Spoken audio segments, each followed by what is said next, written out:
महाराष्ट्रातील जनतेचा बुलंद आवाज. महाराष्ट्र न्यूज 24. बार्शी उपविभागाचा अतिरिक्त कार्यभार स्वीकारल्यानंतर IPS अधिकारी अंजना कृष्णा यांनी अवैध गुटखा व्यवसायाविरोधात मोठी आणि धडाकेबाज कारवाई करत शनिवारी बार्शी शहरातील बालाजी कॉलनी परिसरात एका बड्या विक्रेत्याच्या गोदामावर छापा टाकला.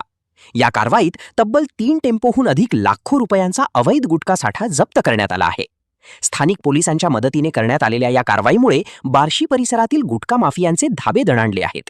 या कारवाईचे सर्व स्तरातून स्वागत होत असून नागरिकांकडून IPS अंजना कृष्णा यांचे कौतुक केले जात आहे.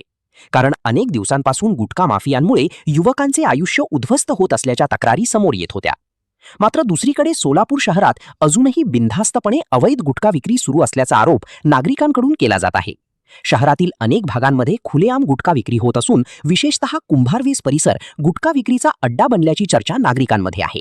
शहरातील जवळपास प्रत्येक पानटपरीवर सहजपणे गुटखा उपलब्ध होत असल्याचे चित्र पाहायला मिळत आहे. यापूर्वीही महाराष्ट्र न्यूज 24 ने गुटखा व्यवसायासंदर्भात अनेक वेळा बातम्या प्रसारित करून प्रशासनाचे लक्ष वेधण्याचा प्रयत्न केला होता. मात्र सोलापूर शहर पोलीस आयुक्त M राजकुमार यांच्या प्रशासनाकडून ठोस कारवाई होत नसल्याचा आरोप होत आहे.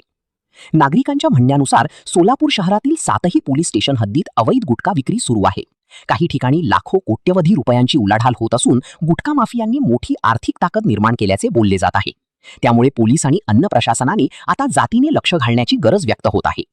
युवक पिढी व्यसनाधीन होत असून अनेक कुटुंबे उद्ध्वस्त होत आहेत. त्यामुळे फक्त छोट्या पानटपऱ्यांवर नव्हे तर मुख्य पुरवठादार आणि मोठ्या गुटखा माफियांवर कठोर कारवाई व्हावी अशी मागणी नागरिक करत आहेत. बार्शीमध्ये जशी धाडसी कारवाई झाली तशीच सोलापूर शहरातही व्हायला हवी अशी जनतेची अपेक्षा आहे. आता प्रशासन खऱ्या अर्थाने गुटखा माफियांवर कारवाई करणार का हा प्रश्न सर्वसामान्य नागरिक विचारत आहेत. बघत रहा महाराष्ट्राचा number 1 digital channel Maharashtra news 24.